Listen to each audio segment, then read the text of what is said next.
My name is Claire, and I am 32 years old. I grew up in Michigan in one of those families where everyone lives within 20 miles of each other, and you are basically required to show up to every holiday gathering or face the wrath of Grandma Helen. Vanessa is my cousin on my mom's side. She is 2 years younger than me, and she has been the golden child of the family since we were kids. Here's the thing about Vanessa. She is beautiful. Like genuinely, annoyingly beautiful. Long blonde hair, green eyes, perfect body. The kind of woman who could wear a trash bag and still have men tripping over themselves. And she knows it. She has known it since we were teenagers. The first time it happened, I was 23. I had just started dating this guy named Marcus. He was a graphic designer, really sweet, kind of shy. We had been together for about 4 months, and I was nervous about bringing him to Thanksgiving because my family can be a lot. But Marcus insisted he wanted to meet everyone. Said he was serious about me. The dinner was at my Aunt Diane's house. Vanessa showed up wearing this tiny red dress that was completely inappropriate for a family Thanksgiving. But nobody said anything because nobody ever says anything to Vanessa. My mom just gave me this look like, here we go, and went back to mashing potatoes. Marcus and I were sitting on the couch after dinner just talking with my uncle about football or whatever. Vanessa came over and squeezed herself between us, literally just sat down on the couch and pushed herself into the middle, pressing her leg against Marcus's leg. She started asking him all these questions about his work, touching his arm when she laughed, leaning forward so he could see down her dress. I am sitting right there, and she is just acting like I do not exist. Marcus looked uncomfortable, but also, he is a guy and Vanessa is Vanessa. By the end of the night, I caught them talking alone in the kitchen. She had her hand on his chest, laughing at something he said.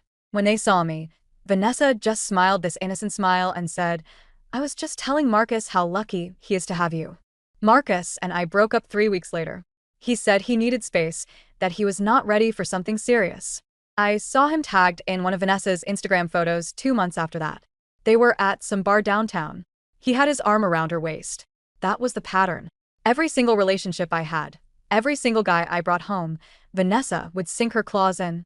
It did not matter if it was Thanksgiving, Christmas, Easter, 4th of July. If I showed up with a date, she showed up looking like she was going to a nightclub, and by the end of the night, she would have his attention. There was Ryan, the teacher I dated when I was 25. Vanessa cornered him by the dessert table and spent 30 minutes telling him about her charity work with underprivileged kids. They exchanged numbers to coordinate a volunteer opportunity. I found out later they had been texting for weeks. There was David, the accountant. Vanessa asked him to help her move some furniture at her apartment. I was not invited. When I asked David about it, he got defensive and said I was being jealous and controlling. There was James. There was Tyler. There was Christopher. Every single one.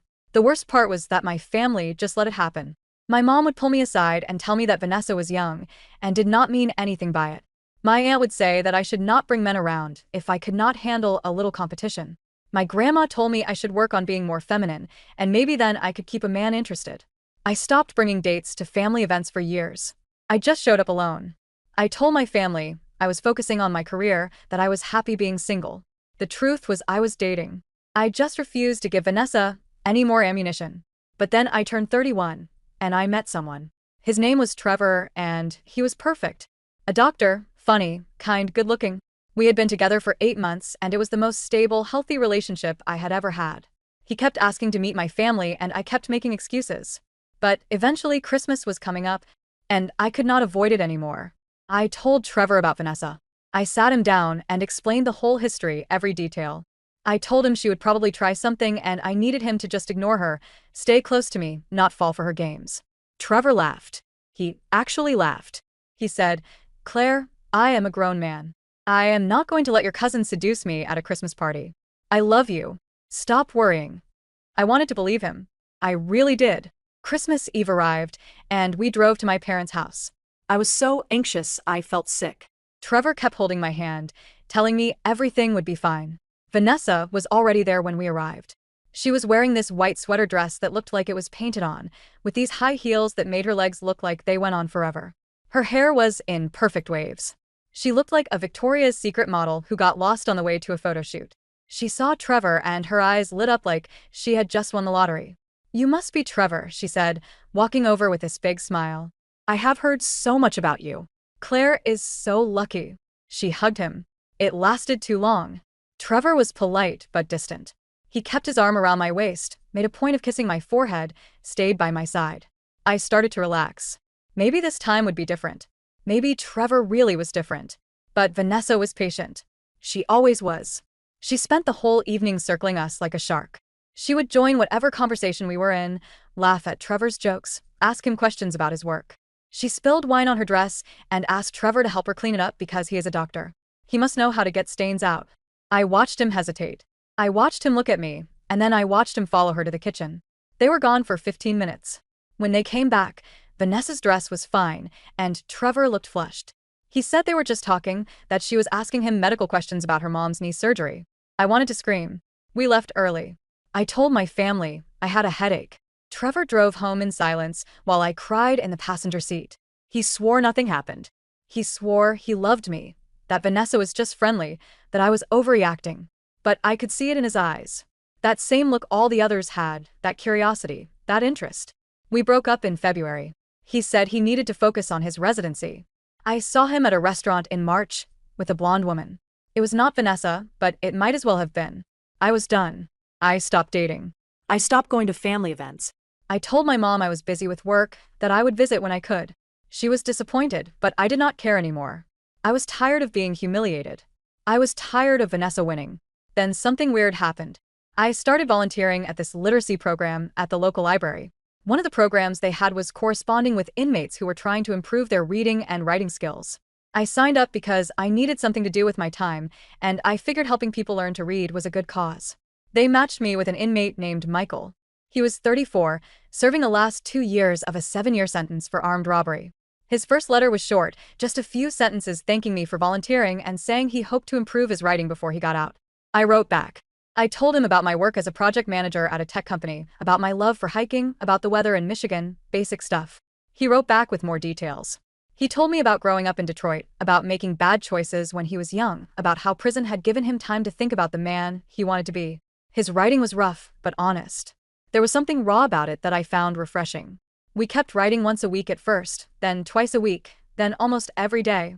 Michael told me about the books he was reading, about the anger management classes he was taking, about his plans for when he got out. He wanted to get a job in construction, maybe go to community college eventually.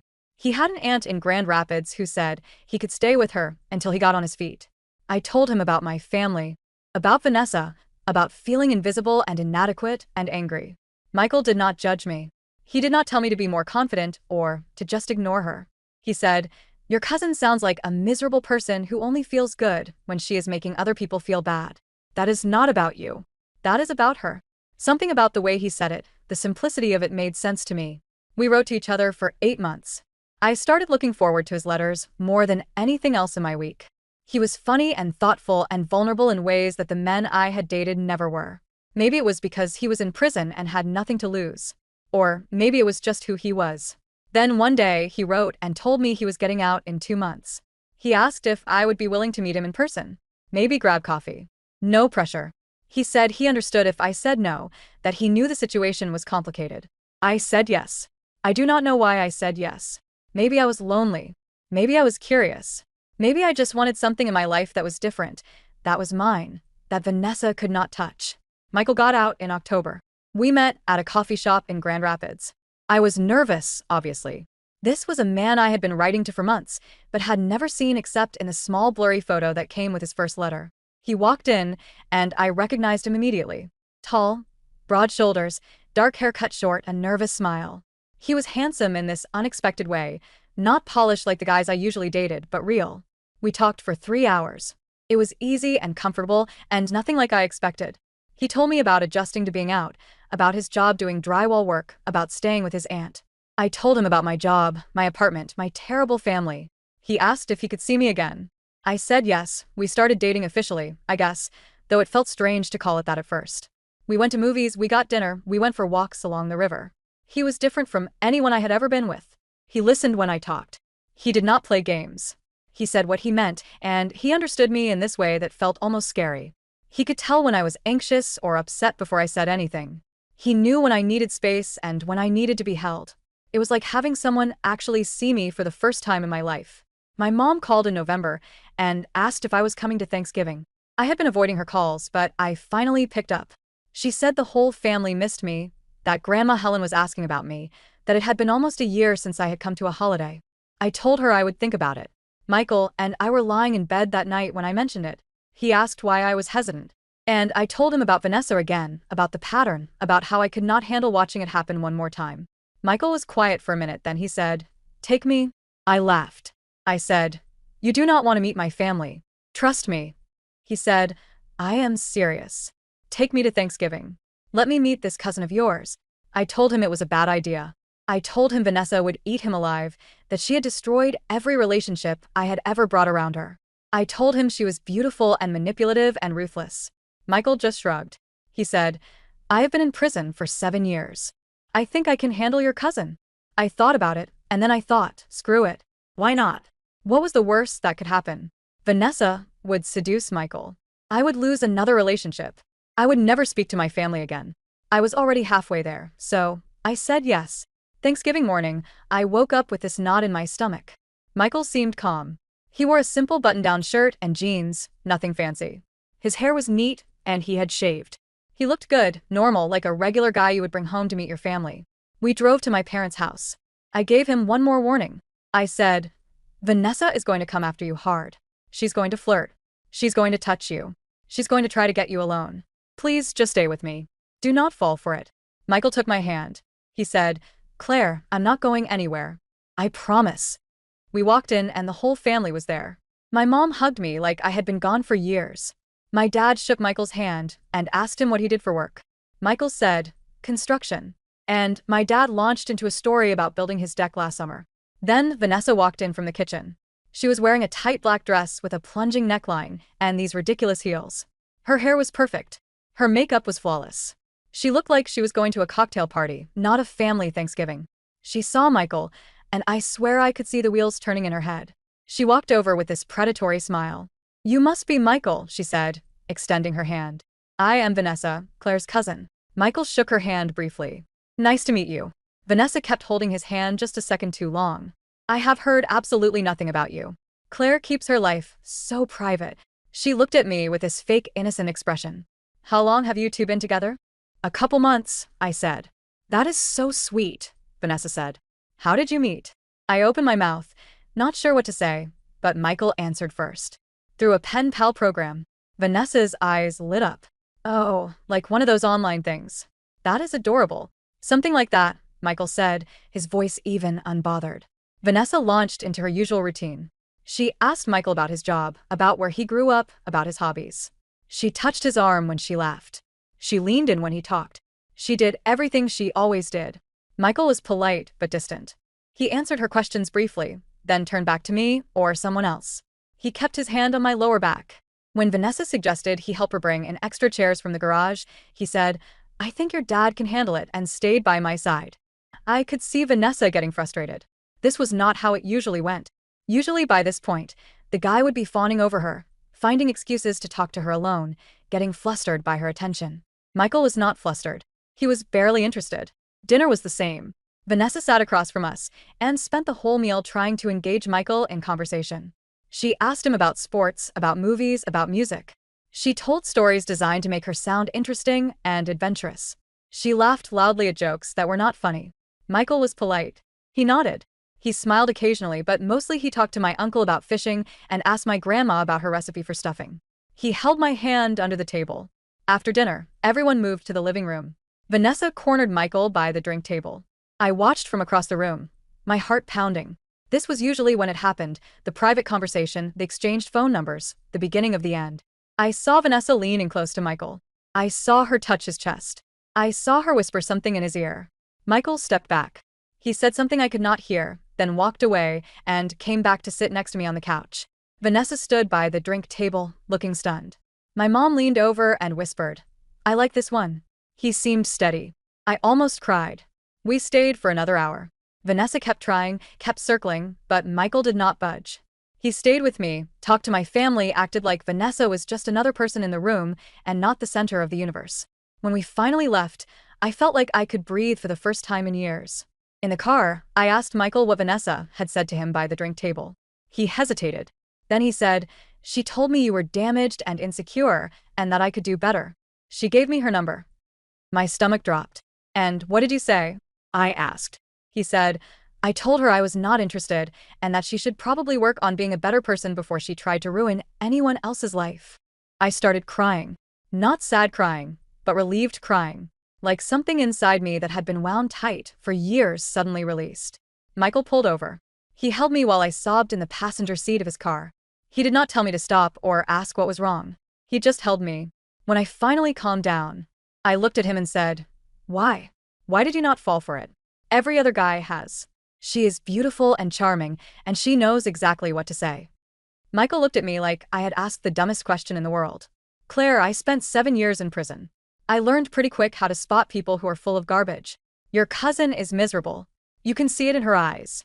She is not happy. She is not confident. She is desperate, and desperate people are boring." He paused. "Plus, I am in love with you. Why would I want someone like her when I have you?" I kissed him right there in the car on the side of the road. I kissed him like my life depended on it. That should have been the end of the story. Michael proved he was different. Vanessa failed.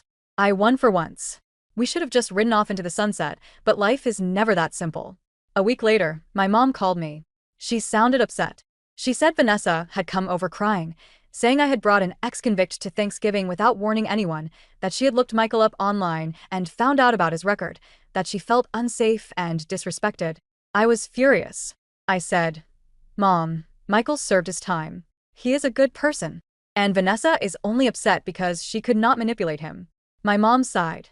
She said, "CLA, honey, I know Vanessa can be difficult, but bringing a felon to a family event without telling anyone is not okay.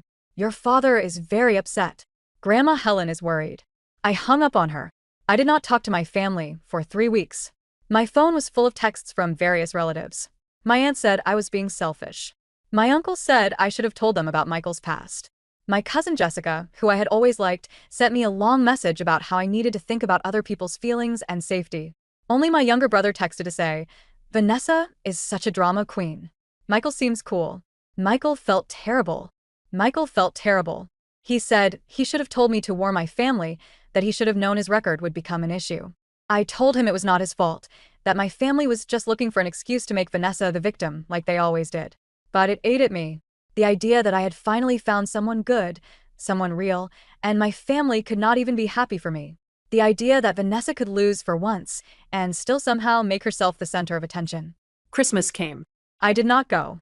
I spent it with Michael at his aunt's house. She made ham and mashed potatoes and did not ask me invasive questions or make passive-aggressive comments. It was the best Christmas I had ever had. Then in January, I got a call from my cousin Jessica. She said she needed to talk to me in person, that it was important. I almost said no, but something in her voice made me agree. We met at a coffee shop. Jessica looked nervous. She ordered a latte and did not drink it, just held the cup in her hands.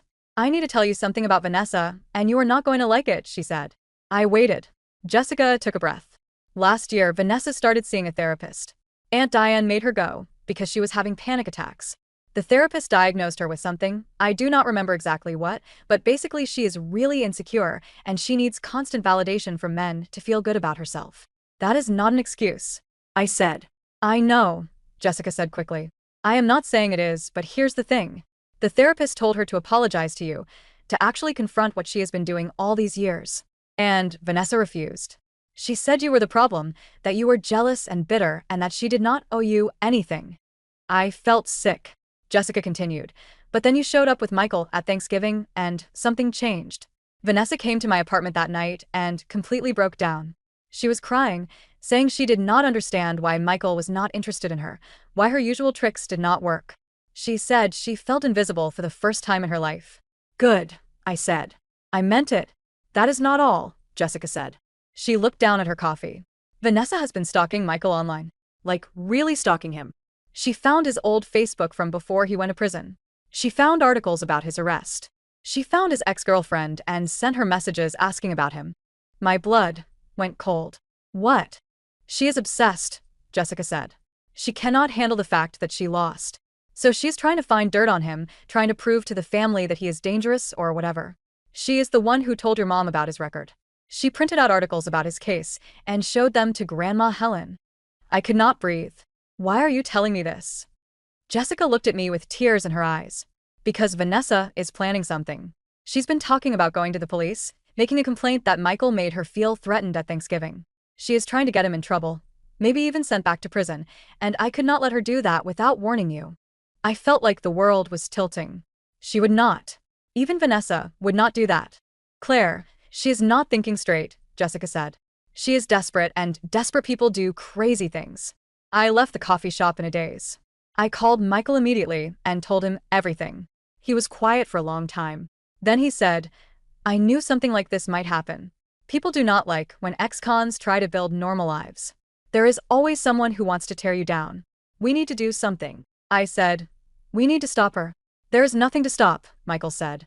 I did not threaten her. I did not do anything wrong. If she files a false report, it will get thrown out. But it will be on your record, I said. It will follow you. Michael sighed. Yeah, probably. I had never felt rage like what I felt in that moment. Pure burning rage at Vanessa for being so selfish, so cruel, so empty that she would try to destroy someone's life just to feel powerful. I spent the next 2 days trying to figure out what to do.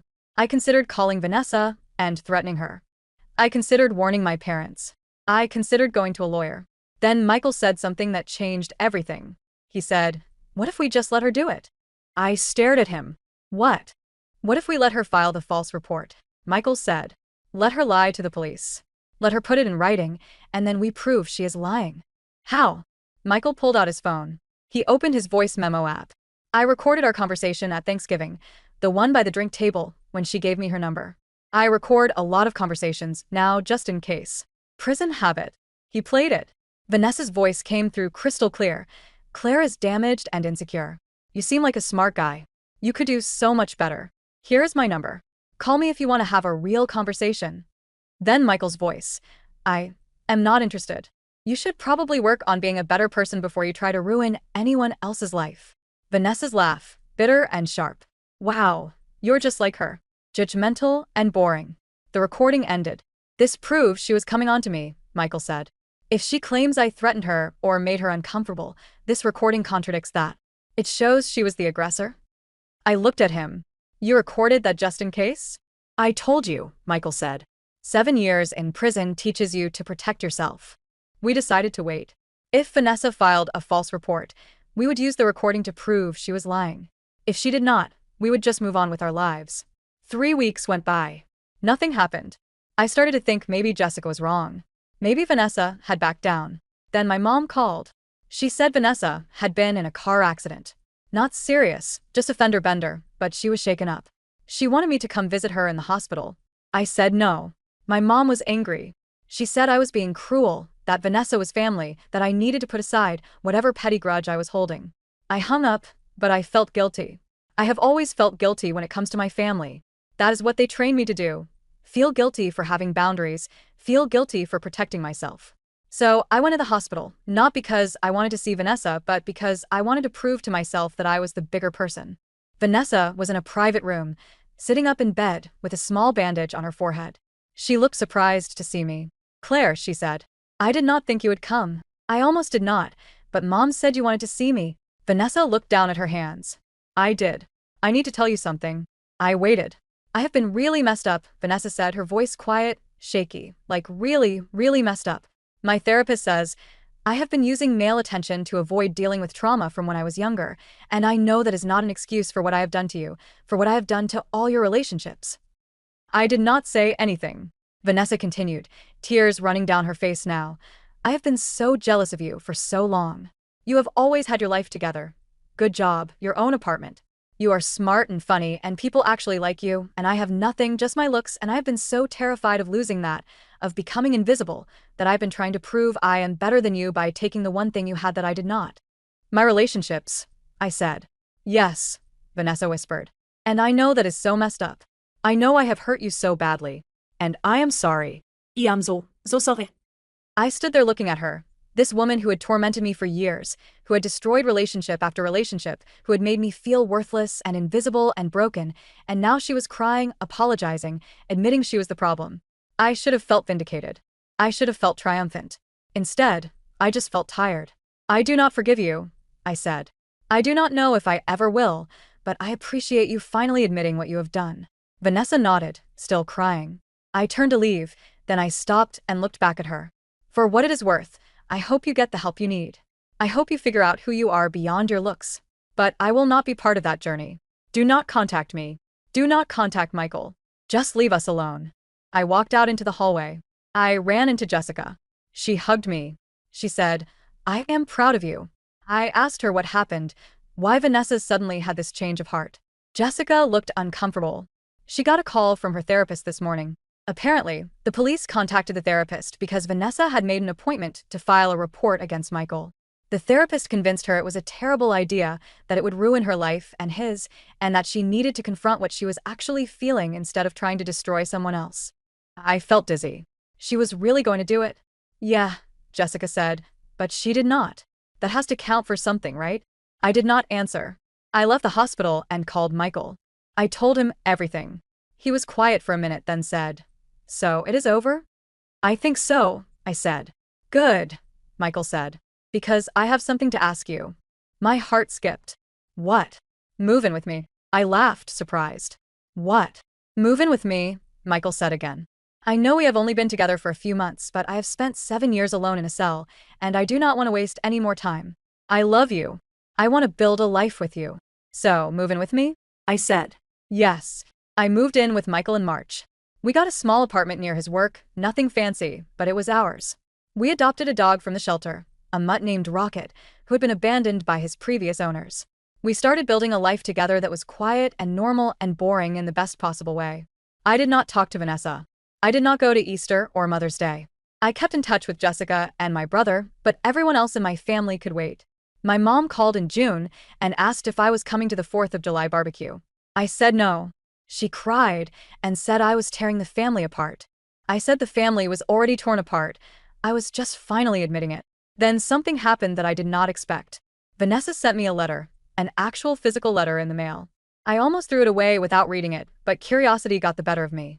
The letter was long, handwritten, and raw. Vanessa wrote about her childhood, about being sexually abused by a family friend when she was 12, about how nobody believed her when she told her parents. She wrote about learning that her looks were the only thing people valued about her, that her body was the only currency she had. She wrote about years of therapy, of medication, of trying to figure out why she was so broken. She wrote about me, about how watching me succeed in life while she fell apart made her feel worthless, about how she convinced herself that if she could just take away my happiness, she would feel better about herself. She wrote that she was in intensive therapy now, that she had cut off contact with toxic friends, that she was trying to build a life based on something other than male validation. She wrote that she did not expect forgiveness. She just wanted me to understand. At the end of the letter, she included a printout of a photo. It was from one of the times she had stolen a boyfriend from me, David. I think they were at some party, smiling for the camera. On the back of the photo, she had written, "I am sorry I made you feel invisible. The truth is I was the one who felt invisible." I showed the letter to Michael. He read it carefully, then looked at me. "What are you going to do?" "I do not know," I said honestly. "You do not owe her anything," Michael said. "Not forgiveness, not understanding, nothing. She hurt you repeatedly. You get to decide if she deserves another chance." "Do you think she deserves another chance?" I asked. Michael thought about it. "I think people can change. I did. But change is hard, and most people do not put in the work.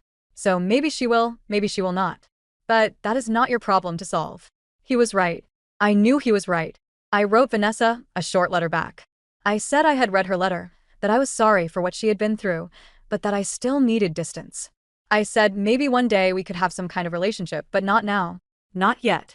She wrote back saying she understood. That was a year and a half ago. Last month, I got a call from Jessica. She said Vanessa was engaged to a woman named Monica, whom she met at her therapy group. They had been together for a year, and Vanessa was different, calmer, happier, more genuine. Jessica said Vanessa wanted to invite me to the wedding but was too nervous to ask. I told Jessica I would think about it. I talked to Michael about it that night. He said it was up to me, that he would support whatever I decided. I asked if he would come with me if I decided to go. He smiled. "To watch you face your family again after a year? I would not miss it." I called Vanessa the next day. We talked for 2 hours. She told me about Monica, about how therapy was helping, about how she was trying to be a different person. I told her about my life with Michael, about our apartment, about the dog. It was weird talking to her like a normal person instead of an enemy. At the end of the call, she asked if I would come to the wedding. She said she would understand if I said no, but that it would mean a lot to her if I was there. I said yes. The wedding is in 2 months. I have no idea how I will feel seeing my family again, seeing Vanessa marry someone and claim to be a changed person.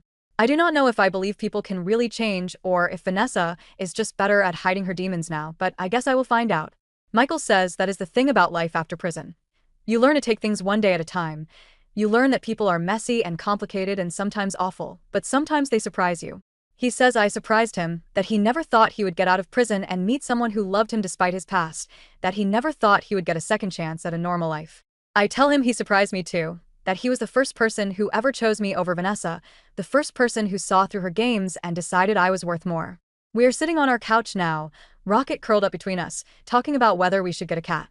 Michael says yes. I say we already have a dog.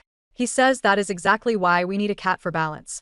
I am laughing because this is my life now, arguing about pets with a man who spent 7 years in prison and somehow became the most stable, honest person I have ever known. My phone buzzes. It is a text from Vanessa. Thank you for saying yes to the wedding. It means everything to me. I text back, see you there. I do not know what will happen at that wedding. I do not know if Vanessa and I will ever have a real relationship or if my family will ever understand why I needed to protect myself from them for so long. But for the first time in my life, I am not worried about it because I have Michael and our dog and our tiny apartment and our quiet, boring, beautiful life. And that is enough. Actually, it is more than enough. It is everything. What do you think about this story? Let me know in the comments, drop a like, and don't forget to subscribe for more real-life stories.